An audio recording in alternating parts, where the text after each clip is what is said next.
ഈ ലോകത്തിൻ്റെ പല ഭാഗങ്ങളിൽ നിന്നും സംസ്ഥാന മുഖ്യമന്ത്രിക്ക് കത്തുകൾ അയച്ചിരുന്നു. ഈ സ്ത്രീ തൊഴിലാളികളുടെ സമരം എത്രയും വേഗം ഒത്തുതീർപ്പാക്കണമെന്ന്. ഏറ്റവും കുറഞ്ഞതൊരു 100 രൂപ വർധനവിന് വേണ്ടിയിട്ടുള്ള ഒരു നടപടിയെങ്കിലും CPIയുടെ ഭാഗത്ത് ഉണ്ടാകുമെന്ന് ഞങ്ങൾ അഭ്യർത്ഥിച്ചു. അതിനും അനുകൂലമായൊരു മറുപടി ഉണ്ടായില്ല. എന്ന് മാത്രമല്ല, ഒന്നും നടന്നില്ല. അത് വീണിടത്തുനിന്ന് എഴുന്നേക്കാൻ പറ്റാത്തൊരു തോൽവിയായിട്ടാണ് ഞാൻ മനസ്സിലാക്കുന്നത്. അപ്പോൾ അത്തരം ഒരു തോൽവി വരുമ്പോൾ മാത്രം വിശകലനം ചെയ്യേണ്ടുന്നൊരു കാര്യമല്ല. അപ്പം ജനങ്ങളുടെ കണ്ണിൽ പൊടിയിടാനും സമരക്കാരെ ഓടിച്ചു വിടുവാനുമുള്ള നടപടികളാണ് ചെയ്തത്. അതിനകത്ത് CPIക്ക് പ്രധാനപ്പെട്ട പങ്കുണ്ടെന്ന് തന്നെയാണ് ഞങ്ങൾ മനസ്സിലാക്കുന്നത്. നമസ്കാരം. കേരളത്തിൻ്റെ ഉള്ളുലച്ച ഒരു സമരമായിരുന്നു സെക്രട്ടേറിയറ്റിന് മുൻപിൽ ആശാ വർക്കർമാർ നടത്തിയ സമരം. അന്ന് ഈ സമരം തുടങ്ങിയ നാൾ തൊട്ട് മുതൽ LDF സർക്കാരും CPMകാരും സമാനമായ രീതിയിലുള്ള അധിക്ഷേപ പരാമർശവുമായി രംഗത്ത് വന്നിരുന്നു. ആശാ വർക്കർമാരെ കീടങ്ങൾ എന്നാണ് CPM നേതാക്കൾ ഉൾപ്പെടെ വിശേഷിപ്പിച്ചത്. എന്നാൽ ഈ അധിക്ഷേപ പരാമർശങ്ങളെല്ലാം തന്നെ തെറ്റാണ് എന്ന് സഖാക്കൾ ഒടുവിൽ കണ്ടെത്തിയിരിക്കുകയാണ്. അത്തരത്തിലൊരു ബോധോദയം നിലവിൽ വന്നിരിക്കുകയാണ്.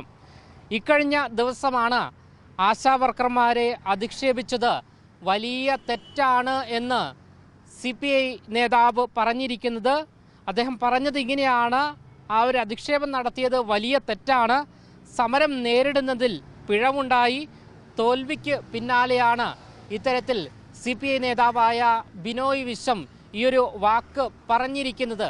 എന്തായാലും ഇവിടെ എടുത്തു പറയാനുള്ളത്, തോൽവി സംഭവിച്ചപ്പോൾ എങ്കിലും ബോധോദയം ഉദിച്ചല്ലോ എന്നുള്ളതാണ്. ഈ ഒരു സാഹചര്യത്തിൽ ഇപ്പോൾ മറുനാടനോട് പ്രതികരിക്കുകയാണ് ആശാ വർക്കർമാരുടെ സമരം നയിച്ചിരുന്ന എസ് മിനി. തീർച്ചയായിട്ടും പരാജയങ്ങൾ കൊണ്ട് മാത്രം പഠിക്കുന്ന ഒരു പാർട്ടിയായിട്ട് LDF മാറിയിരിക്കുകയാണ്. കാരണം ഈ സമരം നടക്കുന്ന സമയത്ത് മുഖ്യമന്ത്രിയോട് പലതവണ ഞങ്ങൾ ആവശ്യപ്പെട്ടു. നിരവധി ആളുകൾ ഈ ലോകത്തിൻ്റെ പല ഭാഗങ്ങളിൽ നിന്നും സംസ്ഥാന മുഖ്യമന്ത്രിക്ക് കത്തുകൾ അയച്ചിരുന്നു. ഈ സ്ത്രീ തൊഴിലാളികളുടെ സമരം എത്രയും വേഗം ഒത്തുതീർപ്പാക്കണമെന്ന്. ഞങ്ങൾ നിരവധി ആളുകളെ കണ്ടിരുന്നു. മുഖ്യമന്ത്രിയെ കാണുന്നതിന് വേണ്ടി അന്ന് CPMൻ്റെ അഖിലേന്ത്യാ ജനറൽ സെക്രട്ടറിയായി തിരഞ്ഞെടുക്കപ്പെട്ട ശ്രീ MA ബേബിയെ നേരിട്ട് കണ്ടിരുന്നു. തുടർന്ന് CPIയുടെ സംസ്ഥാന സെക്രട്ടറി ശ്രീ അദ്ദേഹത്തെയും ബിനോയ് വിശ്വം സാറിനെയും ഞങ്ങൾ നേരിട്ട് അദ്ദേഹത്തിൻ്റെ ഓഫീസിൽ പോയി തന്നെ കണ്ടിരുന്നു. പക്ഷേ ദൗർഭാഗ്യകരമാണ്, അദ്ദേഹം ഞങ്ങളെപ്പോലെ നിസ്സഹായ അവസ്ഥയാണ് പ്രകടിപ്പിച്ചത്. മുഖ്യമന്ത്രിയെ കാണാനുള്ള ഒരു തരത്തിലുള്ള ഒരു ഏർപ്പാട് ഉണ്ടാക്കി തരാൻ അവർക്ക് കഴിയില്ലെന്ന് പറഞ്ഞു. എന്നാൽ ഏറ്റവും കുറഞ്ഞതൊരു 100 രൂപ വർധനവിന് വേണ്ടിയിട്ടുള്ള ഒരു നടപടിയെങ്കിലും CPIയുടെ ഭാഗത്ത് ഉണ്ടാകുമെന്ന് ഞങ്ങൾ അഭ്യർത്ഥിച്ചു. അതിനും അനുകൂലമായൊരു മറുപടി ഉണ്ടായില്ല. എന്ന് മാത്രമല്ല, ഒന്നും നടന്നില്ല. ഞങ്ങൾക്ക് മനസ്സിലായി, കാരണം പ്രധാനപ്പെട്ട ഘടകകക്ഷിയാണെങ്കിലും അവർക്ക് കാര്യമായിട്ടൊന്നും ചെയ്യാൻ കഴിയില്ലെന്നുള്ള കാര്യം ഞങ്ങൾക്ക് മനസ്സിലായി. തീർച്ചയായിട്ടും ഒരു തരത്തിലുള്ള പിന്തുണയോ ഒന്നും ചെയ്യാൻ കഴിയില്ല. എന്ന് മാത്രമല്ല, ഇപ്പോൾ ഈ കുറ്റസമ്മതം നടത്തുമ്പോൾ അദ്ദേഹം പറയേണ്ടുന്ന ഒരു കാര്യമുണ്ട്. CPMൻ്റെ നേതാക്കളും മന്ത്രിമാരും CI2ൻ്റെ പ്രമുഖരായ അഖിലേന്ത്യാ നേതാക്കളടക്കം ആശാ തൊഴിലാളികളെ, സ്ത്രീകളെ അപമാനിക്കുകയും അശ്ലീലം പറയുകയൊക്കെ ചെയ്തപ്പോൾ കടുത്ത പ്രതിഷേധം സമൂഹത്തിൽ നിന്നുണ്ടായി. പക്ഷേ ഒരു വാക്കുകൊണ്ട് പോലും CPIക്കാർ അതിനെ പരാമർശിക്കുകയോ ഒന്ന് എതിർക്കുകയോ ചെയ്തിട്ടില്ല. അപ്പോൾ ഇപ്പോൾ വന്നിരിക്കുന്ന ഈ തെരഞ്ഞെടുപ്പ് പരാജയത്തിൻ്റെ ഈ കനത്ത തോൽവി, അത് വീണിടത്തുനിന്ന് എഴുന്നേക്കാൻ പറ്റാത്തൊരു തോൽവിയായിട്ടാണ് ഞാൻ മനസ്സിലാക്കുന്നത്. അപ്പോൾ അത്തരം ഒരു തോൽവി വരുമ്പോൾ മാത്രം വിശകലനം ചെയ്യേണ്ടുന്നൊരു കാര്യമല്ലത്. ഇത് ഇടതുപക്ഷ പാർട്ടികൾ, ജനാധിപത്യ പാർട്ടികൾ, അല്ലെങ്കിൽ സ്ത്രീപക്ഷ നിലപാടുണ്ടെന്ന് കരുതുന്ന ആളുകൾ സമയാസമയങ്ങളിൽ ഇത്തരത്തിലുള്ള തൊഴിലാളി പ്രക്ഷോഭങ്ങളെയും സമരങ്ങളെയും കാണേണ്ടതാണ്. എന്ന് മാത്രവുമല്ല, CPI കൂടി അംഗമായിരിക്കുന്ന LDFൻ്റെ പ്രകടന പത്രികയിലാണ് ഒരു ദിവസം ആശമാർക്ക് 700 രൂപ നൽകുമെന്ന് പറഞ്ഞത്. അങ്ങനെ 5 വർഷം അത് കൊടുക്കാതിരിക്കുകയും 5ാമത്തെ വർഷം തൊഴിലാളികൾ അത് ആവശ്യപ്പെട്ട് പ്രക്ഷോഭത്തിന് വരുമ്പോൾ ആക്ഷേപിക്കുന്നതോടൊപ്പം നിശബ്ദരായി നിലകൊണ്ട് അതിനെ സഹായിക്കുകയാണ് ചെയ്തത്. അതുകൊണ്ട് ഞങ്ങൾക്ക് കടുത്ത വിയോജിപ്പുണ്ട്. ഇത് ഇടതുപക്ഷ നിലപാടല്ല, ഇതൊരു ജനാധിപത്യ നിലപാടല്ല എന്നുള്ള കാര്യത്തിൽ ഞങ്ങൾ തീർച്ചയായിട്ടും പ്രതിഷേധിക്കുകയാണ്. ആശമാരെ മാത്രമല്ല, താങ്കളെ എടുത്തു പറഞ്ഞുകൊണ്ട് അന്ന് അധിക്ഷേപങ്ങൾ നടത്തിയിരുന്നത്. തീർച്ചയായിട്ടും വ്യക്തി അധിക്ഷേപങ്ങൾ നടത്തുമ്പോൾ അതിനകത്ത് ഒരു ബുദ്ധിമുട്ടുമില്ല എന്നുള്ളതാണ് ഈ നേതാക്കൾക്ക്. ഞങ്ങൾക്കത് വളരെ അത്ഭുതത്തോട് തോന്നി. എന്താണ് കഴിഞ്ഞ 10-75 വർഷമായി ഇവർ പിന്തുടരുന്ന ഇടതുപക്ഷ രാഷ്ട്രീയം എന്നതിനെ സംബന്ധിച്ച് വളരെ ആശങ്ക ഉണ്ടാക്കേണ്ടത്. തീർച്ചയായിട്ടും അത് പൊതുസമൂഹത്തിൽ ആകെ ആശങ്ക ഉണ്ടാക്കിയിട്ടുണ്ട്. ഇപ്പോൾ ആശമാരുടെ സമരത്തെ നേരിട്ടത് പരാജയ കാരണത്തിനൊരു പ്രധാനപ്പെട്ട കാരണമായി മാധ്യമങ്ങളും പൊതുസമൂഹം വിലയിരുത്തുമ്പോൾ അത് അക്ഷരാർത്ഥത്തിൽ ശരിയായിരുന്നു. കാരണം 2-3 ദിവസം കൊണ്ട് രമ്യമായി പരിഹരിക്കാവുന്ന ഒരു വിഷയം തൊഴിലാളികളോട് സർക്കാരിൻ്റെ സാമ്പത്തിക നില വെച്ചുകൊണ്ട് ഞങ്ങൾക്ക് എത്ര നൽകാമെന്ന് പറഞ്ഞുകൊണ്ട് തൽക്കാലം നിങ്ങൾ ഈ സമരം അവസാനിപ്പിക്കണമെന്ന് പറയുന്ന ഒരു വാക്കുപോലും ഉണ്ടായില്ല. 5 തവണ ചർച്ച നടത്തിയെങ്കിലും ഈ 5 തവണയും NHMൻ്റെ ഉദ്യോഗസ്ഥരും ആരോഗ്യമന്ത്രി അടക്കം പറഞ്ഞത് നിങ്ങൾ പിരിഞ്ഞു പോകണമെന്നാണ്. 1 രൂപയുടെ വർധനവ് പറഞ്ഞില്ല.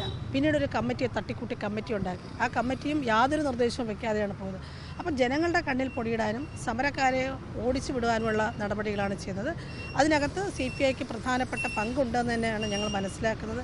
പക്ഷേ ഇപ്പോൾ ഒരു കുറ്റസമ്മതം നടത്തുന്നത് തീർച്ചയായും നല്ലത് തന്നെയാണ്. കാരണം തെറ്റ് ചെയ്തവർ ഒരു കുറ്റസമ്മതം നടത്തുന്നത് നല്ലത് തന്നെയാണെന്നാണ് മനസ്സിലാക്കുന്നത്. ഇനിയും ആവർത്തിക്കാതിരിക്കാൻ അവർക്ക് കഴിയുമെങ്കിൽ തീർച്ചയായിട്ടും സമയം പാഴായിട്ടില്ല, അവർക്ക് ചെയ്യാവുന്നുള്ളത്. പുതിയ സർക്കാർ അധികാരത്തിലേറുമ്പോൾ നിങ്ങൾക്ക് ചില വാഗ്ദാനങ്ങൾ നൽകിയിരുന്നു. അത് പാലിക്കുമെന്നുള്ള പ്രതീക്ഷയുണ്ടോ? അത് പാലിച്ചില്ല എങ്കിൽ മുൻപത്തെ സമരം പോലെ തന്നെ മുന്നോട്ട് പോകാനാണ് തീരുമാനം? എന്താണ്?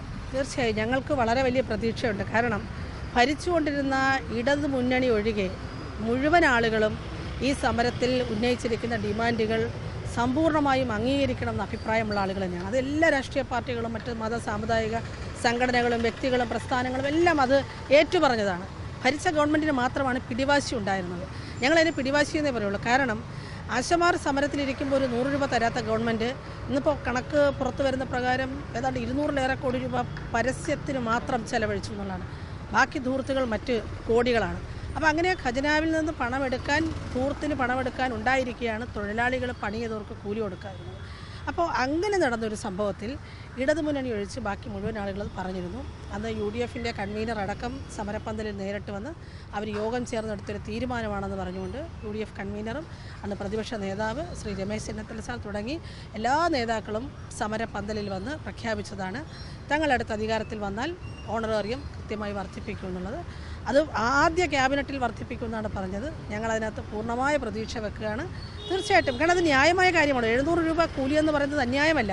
അത് നൽകുമെന്ന് ഒരു ഗവൺമെൻറ് അല്ലെങ്കിൽ ഒരു പ്രതിപക്ഷ പാർട്ടി പ്രഖ്യാപിച്ചാൽ ഞങ്ങളതിനെ പൂർണ്ണമായി വിശ്വാസത്തിലെടുക്കുകയാണ്. ഇപ്പോൾ അത് യാഥാർത്ഥ്യമാകുമെന്ന് ഞങ്ങൾ പ്രതീക്ഷിക്കുകയാണ്. എന്തായാലും നമ്മളോട് പ്രതികരിച്ച എസ് മിനിയെ അടക്കം അന്ന് സോഷ്യൽ മീഡിയയിൽ വളരെ മോശമായ രീതിയിലാണ് സഖാക്കൾ ചിത്രീകരിച്ചത്, അല്ലെങ്കിൽ സൈബർ ടീം, CPMൻ്റെ സൈബർ ടീം അന്ന് ചിത്രീകരിച്ചത്. നേരത്തെ പറഞ്ഞതുപോലെ ആശാവർക്കർമാർ കീടങ്ങളാണ് എന്നതുൾപ്പെടെയുള്ള വാചകങ്ങൾ, അതുകൂടാതെ വളരെ മോശമായ വാചകങ്ങൾ ഉൾപ്പെടെ നടത്തിയാണ് അവരെ അധിക്ഷേപിച്ചത്. ഈ അധിക്ഷേപങ്ങളെല്ലാം തന്നെ തെറ്റായി എന്ന് മനസ്സിലായത് വലിയ തോൽവിക്ക് ശേഷമാണ്. എന്തായാലും തോറ്റപ്പോൾ എങ്കിലും തെറ്റ് അല്ലെങ്കിൽ ചെയ്തത് തെറ്റാണ് എന്നുള്ള ഒരു മനസ്സിലാക്കാനുള്ള മനസ്സ് CPMകാർക്ക് ഉണ്ടായി എന്നുള്ളത് ഏറെ ചിന്തിപ്പിക്കുന്നതാണ്. ക്യാമറമാൻ അഖിൽ അശോകിനൊപ്പം അമൽ രുദ്ര, മറുനാടൻ മലയാളി, തിരുവനന്തപുരം.